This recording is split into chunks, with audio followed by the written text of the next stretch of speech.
Welcome back to my classroom. This is Justin. This is a continuation of the previous class, regression analysis part 1. Now this is part 2. In this video, I will be explaining about the assumptions of regression analysis, multiple regression and linear regression. So what are the assumptions of multiple linear regression? The first assumption is your dependent variable, your criterion variable. So this criterion variable or the dependent variable has to be continuous in nature. So continuous in nature means it has to be either equal interval or ratio. What about the independent variable? So independent variable, at least one variable has to be continuous in nature and other variables can be categorical. So categorical means you can have two categories in that means dichotomous. That means let us say one of your independent variables male and female. That is fine to include it in a regression equation. But what if you have a variable with the male, female, transgender like that? So you have three categories. That cannot be used as independent variable directly. Instead, you have to convert that to a dummy variable. So I'm not going to explain that in detail, but I'm just saying that it has to be converted to a dummy variable to include in a usual linear regression. And the third assumption is related to residual. So you need to know what is the residuals now. So you have a usual regression equation condition, variable x here, variable y here, and this is the original data points, this one, this one, this one, and I try to make a straight line, fit a straight line with the least amount of errors when you predict it. Okay, now, so that means you cannot have a line which go through all these points. So some kind of compromise we have made so that errors will be lesser. Okay, now look at this data. So this is the original value. Okay, but what if when you try to use this regression equation, the line, what would be the predicted score? For example, if this is the x value, so the original y value is this one. That means if you try to connect here, you will get this as your y value. But when I use this regression equation, the value would be like this, will touch the y-axis, I mean the regression equation, and go to the y-axis, so you will get another value. So this is my y1 and y2, see that? So originally this is my x and y value, but when I use this regression line, the y value become like this. That means there's an error in the prediction. Okay, so there would be error in the prediction unless you have a straight line relationship, perfect straight line. You will have some error, very small error in the prediction. So now this is called as error or residuals. Okay, I'm just using residuals. Now majority of the assumptions related to regression analysis related to this particular element, error score. The first assumption related to this residuals or error scores are this errors. So you have an error here, another error here, another error here, another error here, another error here, like this. So all these errors has to be independent. That means there shouldn't be any relationship between this error, this error, this error, this error, this error, like this. So first assumption. And second assumption is this errors has to be normally distributed. Okay, and third assumption is this errors should have a pattern where throughout the line the errors has to be similar. So we call it as homoscedasticity or heteroscedasticity.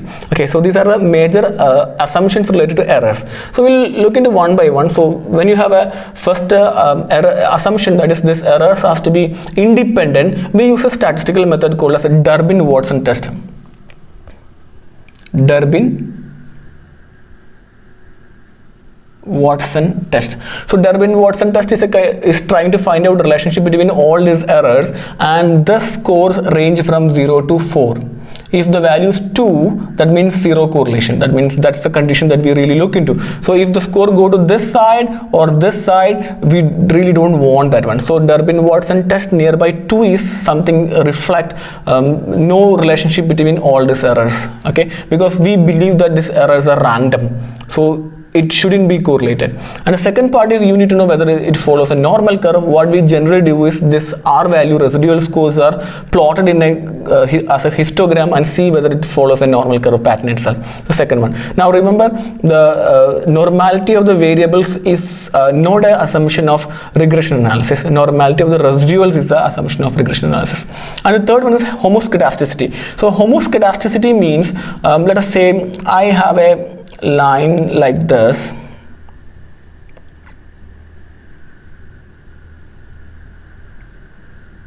This is a scatter plot. Okay, so you have x and y. Now I try to fit a line here. So this is my line. Now look at this pattern. When independent variable is very low,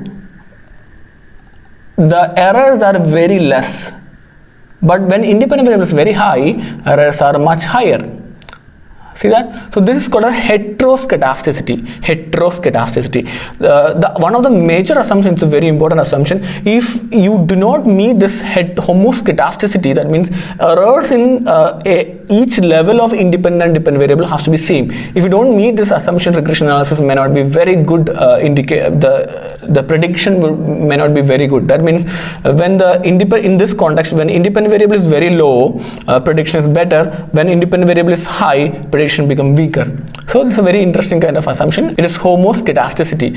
So scedasticity means homoscedasticity means it's same, and the violation of this assumption is called as heteroscedasticity. That means in different situation you have different level of errors. And the other assumption that we have is multicollinearity. So multicollinearity means when you have a multiple regression analysis, that means you have independent variable x1, x2, x3, and I'm trying to see whether these three variables can be used to predict a dependent variable y. Okay, now this is my model. Now what if your variables are highly related? These variables are highly correlated, something more than 0.5, 0.6 like correlation. Now that means this is a typical example of a multicollinearity. So collinearity. So two variables together show a collinearity with the dependent variable. So when you have a condition like this, that means when your independent variables are highly correlated, the prediction may not be very good. The power of the regression analysis may not be very good. So in this context, generally what we do is we eliminate one variable out of it and try to do with the other variables and use the another variable as a separate regression analysis. So this is a very serious assumption.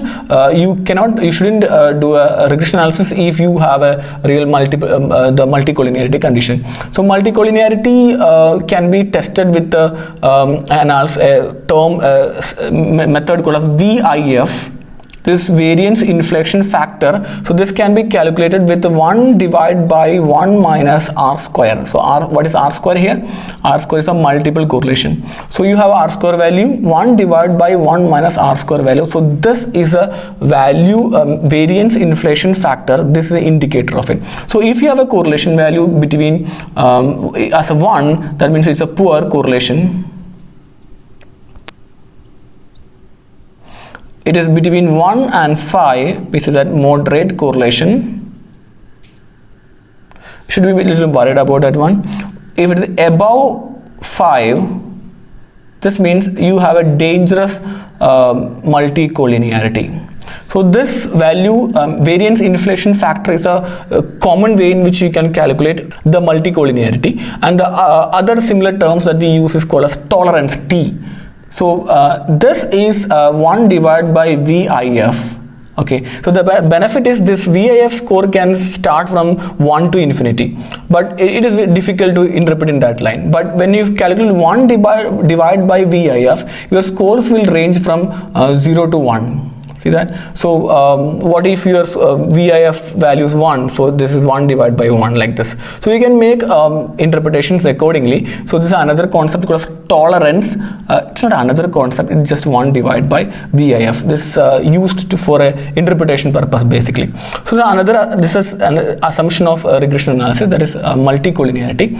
I would like to talk about another term also here. It's called as singularity. So extreme level of multicollinearity can be considered singularity. That means you have a variable 1 and variable 2, and what if these two have an extreme linear relationship? That means perfect correlation between these two. That means independent variable 1 and independent variable 2 are almost same.